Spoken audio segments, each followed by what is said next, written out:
नमस्कार दोस्तों, स्वागत है आज की इस वीडियो में। आज का ये वीडियो एक ऐसा रहस्यपूर्ण वीडियो जिसका थंबनेल आप लोगों ने पढ़ा होगा, और ये बात मैं जो करने जा रहा हूँ, ये बात कर रहा हूँ 17 सितंबर 2022 की। 17 सितंबर 2022 को एक जगह के ऊपर ऐसी घटना घटित हुई जिसने मेरे को हिलाकर रख दिया। और ये कोई आम घटना नहीं थी। आज आप लोगों के पास में इस घटना के बारे में बताने का मेरा मकसद यही है कि बहुत लोग ऐसी तकलीफ़ों से गुजर रहे हैं जिनको समाधान नहीं मिल रहे, और वो बहुत ज़्यादा परेशान हैं और अपनी परिस्थितियों के किसी के आगे बयान भी नहीं कर पाते। तो बात करता हूँ मैं गुजरात की। गुजरात में रमेश जी वो व्यक्ति हैं, पहले तो मैं उनको धन्यवाद देना चाहूँगा कि उन्होंने मेरे को ये बात बोली कि मैं आगे लोगों तक उनकी बात पहुँचाऊँ। तो रमेश जी ऐसे व्यक्ति हैं जिन्होंने मुझे अपने घर पर बुलाया। सितंबर का माह था, ना ज़्यादा ठंड थी ना ज़्यादा गर्मी थी। जब मैं उनके घर पे गुजरात में गया, सूरत के रहने वाले हैं वो गुजरात में, उनके घर के अंदर बहुत ज़्यादा नेगेटिविटी का आभास मुझे हुआ। उन्होंने वास्तु करने के लिए मुझे अपने घर पे बुलाया था और साथ के साथ कुछ लोगों की कुंडलियाँ मेरे को देखनी थी। जब मेरा भेंट रमेश जी से स्टेशन के ऊपर हुई तो वो मेरे को अपने घर लेके गए। घर ले जाने के बाद में हम वहाँ पर बैठ के उन्होंने डिस्कशन स्टार्ट किया। उन्होंने मुझे अपनी परेशानियाँ बतानी स्टार्ट करी। वहाँ से हम उनके स्टेबल, उन्होंने घोड़ा को रखने का एक फॉर्म है, उन्होंने वो खोला हुआ है। उस फॉर्म के अंदर जब हम पहुँचते हैं तो उस फॉर्म में पहुँचने के बाद में मेरे को बहुत ही अजीब सी एक ऐसी आवाज़ सुनाई देती है, एक ऐसी घटना मेरे साथ घटित होती है जिसको मैं समझ नहीं पाता। लेकिन मैं उनको, रमेश जी को, इस बात को नहीं बताता और फिर हम दोनों घर पे आ जाते हैं। घर पे आने के बाद में रात को तकरीबन 11:23 का समय हो रहा था। सभी लोग सो गए थे। मैं उस टाइम बैठकर अपना थोड़ा सा काम कर रहा था। मुझे मेरे नाम से किसी ने पुकारा, और जब वो पुकार मेरे कानों तक आई तो मैंने उसको अनदेखा कर दिया, क्योंकि ऐसी शक्तियों का आभास मेरे को पहले से है तो मैं उन चीज़ों को मोस्टली इग्नोर कर देता हूँ। थोड़ी देर के बाद, लगभग 5 से 7 मिनट के बाद में दोबारा वैसी ही आवाज़ मेरे को आई। किसी ने दरवाजे के ऊपर नॉक किया। मैं बाहर निकला।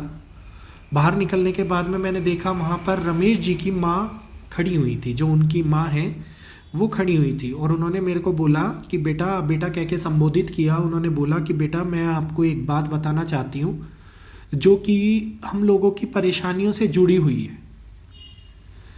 मुझे जब तक ये ज्ञात नहीं था कि उनकी माता की मृत्यु उसी समय से करीबन 8 साल पहले हो चुकी थी। रात को 11:30 बजे एक स्त्री मेरे पास आती हैं, लगभग 80 साल की उम्र के आसपास की होंगी। तो मैंने उनके साथ जाना उचित समझा कि जब उन्होंने मुझे अपनी परेशानियों का हल ढूंढने के लिए वहाँ पे बुलाया है तो वो मेरे को अपने लॉन में लेके गई। उस लॉन के अंदर एक ऐसी जगह थी जहाँ पे कंक्रीट का ढक्कन रखा हुआ था। माता जी ने मेरे को ये बात बताई कि बेटा यहाँ के अंदर जब ये बना था तो हम लोगों को जब से परेशानियाँ होनी स्टार्ट हुई। और ये बात बता के उन्होंने कहा कि अब हम सुबह बात करेंगे, आप इसको सुबह उठ के देखना, अभी बहुत रात हो गई है। मैं भी अपने कमरे में चला गया और नॉर्मली अपने कमरे में जाके उसके बाद में सो गया। जब सुबह मैं वहाँ पर आया और रमेश जी से मैंने इस बारे में जिक्र नहीं किया, मैं सीधा लॉन में पहुँच गया। तकरीबन बात है 6:30 के आसपास की सुबह की। ये इतनी डिटेल में इसलिए बता रहा हूँ, मैं ये सारे किस्से नोट डाउन करता हूँ अपनी डायरी में। तो उसके बाद में 6:33 6:35 के आसपास सुबह सुबह की ठंड थी, मैं बाहर खड़ा होके उस जगह को निहार रहा था, देख रहा था कि क्या गतिविधियां हो सकती है। जब मैं कंपास एलोकेट कर रहा था उसके ऊपर, कंपास से देख रहा था, तो कंपास से इतनी ज़्यादा नेगेटिविटी थी वहाँ पर, इतनी ज़्यादा नेगेटिव चार्ज आ रहा था कि मेरे को दिशाओं का ज्ञान ही नहीं हो पा रहा था। कंपास की सुई चारों तरफ घूम रही थी, और ये कोई भी काल्पनिक कहानी नहीं है, ये एक सत्य कहानी है। अगर आप लोगों को भी ऐसी अनुभूति होती है तो आप कंपास के थ्रू उस चीज़ को जाके चेक कर सकते हैं। नेगेटिव एनर्जी का प्रभाव वहाँ पे देखने को मिलता है।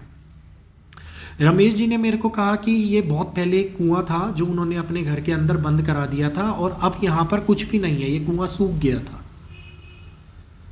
तो वो ढक्कन हम लोगों ने नहीं खोला, हम वापस उनके अस्तबल की ओर चले गए, क्योंकि सबसे ज़्यादा परेशानियां उनके अस्तबल में हो रही थी।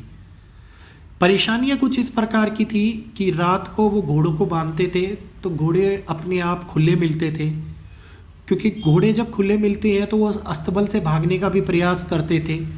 बहुत सारी गतिविधियां वहाँ पे हो रही थी, चीज़ें अपनी जगहों पर नहीं मिल रही थी, ये सारी गतिविधियां अपनी जगहों पर नहीं मिल रही थी। जो भी वो कुछ करने का प्रयास करते थे तो एक्सीडेंट होने के भय से वो डर जाते थे। घर में कई बार एक्सीडेंट्स हुए, कई बार उनको बड़ी बड़ी समस्याओं का सामना करना पड़ा। और इसके बाद में जब हम दोबारे अस्तबल से मैं लौटा, अस्तबल के अंदर मैंने सारा डाटा देखा, सारी चीज़ों को समझा, मेरे को वहाँ पे कोई भी नेगेटिव चार्ज नहीं दिखाई दिया। अब आप लोग हैरान हो रहे होंगे कि ऐसी गतिविधियाँ हो रही है और फिर भी वहाँ पे कोई नेगेटिव चार्ज नहीं दिखाई दिया।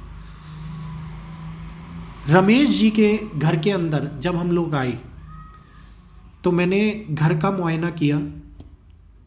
जहाँ पर रमेश जी का बेड बिछा हुआ था, उस बेड के जो सिरहाना था वो दक्षिण दिशा में था, और दक्षिण दिशा में सिरहाना होने के बाद में उन्होंने अपने सर के ऊपर मिरर लगा रखा था, बहुत बड़ा मिरर।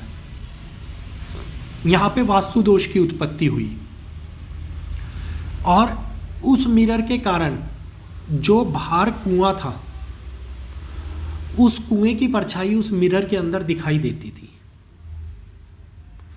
जिस कारण रमेश जी के छोटे बच्चे को भी कई बार बीमारियों का सामना करना पड़ा।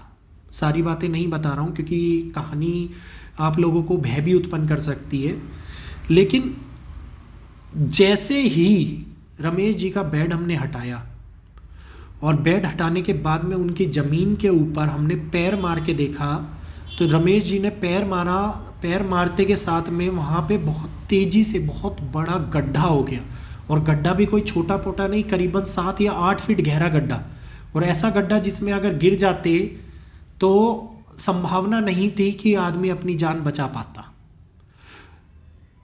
उस गड्ढे के अंदर से वो कुआं लिंक कर रहा था। जांच पड़ताल करी, उस कुएं को खुलवाया। खुलवाने के बाद में उस कुएं के ऊपर जब हम लोगों ने ब्राह्मणों को बुला के जाप शुरू करे, पूजा शुरू करी, तब हम लोगों को पता लगा कि रमेश जी के घर लेने से पहले किसी छोटी बच्ची की, तकरीबन 5 साल के आसपास की बच्ची उस कुएं के अंदर गिर के मर गई थी। उसके बाद में उसके माँ बापों ने वो घर बेच दिया था, और बेचने के बाद में ब्रोकर ने वो घर बिना बताए रमेश जी को दे दिया, और उनके साथ में ये गतिविधियाँ 4 साल के बाद में घटित होने लगी थी। अब आप कहेंगे कि 4 साल तक उनके साथ ये गतिविधियाँ क्यों नहीं हुई? 4 साल तक उनके साथ में ये गतिविधियाँ इसलिए नहीं हुई क्योंकि उनके घर के अंदर जो वास्तु दोष उन्होंने क्रिएट किया, उसकी उत्पत्ति से नेगेटिव चार्ज अट्रैक्ट होने लगा था उनके घर की तरफ। वास्तु का बहुत बड़ा महत्व है हमारे जीवन के अंदर, इस कहानी को बताने का यही उद्देश्य था मेरा। और रमेश जी जैसे बहुत सारे लोगों की कहानियाँ मेरे पास में हैं। अगर आप लोगों को आज की कहानी अच्छी लगी हो तो कृपया करके मुझे कमेंट करके बताइएगा। ऐसी सच्ची कहानियाँ मैं आप लोगों के पास में लेके आता रहूँगा, और कोशिश करूँगा एस्ट्रोलॉजी प्रिडिक्शंस के साथ में कई चीज़ें जो हम लोग रिजोल्व करते हैं, कई ऐसी घटनाएं जो छुपी हुई होती हैं, वो आप लोगों के पास तक इस चैनल के माध्यम से लेके आऊँ। अगर अच्छा लगा हो तो कमेंट करके मुझे ज़रूर बताइएगा, ताकि आगे भी ऐसी वीडियोस आपके पास में आएँ। आज के लिए इतना ही। जय श्री कृष्णा, जय जगन्नाथ, जय श्री कृष्णा। किसी भी प्रकार की पारिवारिक परेशानियों का हल हो रही जीवन में अनचाही घटनाएं, तरक्की का ना मिलना, शादी का ना होना, अगर आप लोग ग्रह नक्षत्रों की स्थिति को कुंडली के माध्यम से दिखाकर अपने बारे में जानना चाहते हैं तो भारतीय एस्ट्रोलॉजी के ऊपर दिए गए नंबरों के ऊपर संपर्क करें। अपनी डेट ऑफ बर्थ, टाइम, जन्म का स्थान और जन्म का समय दिए गए व्हाट्सएप नंबर के ऊपर व्हाट्सएप करके अपना अपॉइंटमेंट बुक करा। जीवन में कई बार ऐसी परेशानियां आती है जिनका हमको चाह कर भी इलाज नहीं मिल पाता। वैदिक एस्ट्रोलॉजी के माध्यम से ग्रहों की रेमेडीज़ को बताकर आप अपने जीवन को सुख में व्यतीत कर सकते हैं और जीवन में हो रही अनचाही घटनाओं से मुक्ति पा सकते हैं। जो भी लोग संपर्क करना चाहते हैं इसी व्हाट्सएप नंबर के ऊपर अपॉइंटमेंट बुक करें। जय श्री कृष्ण।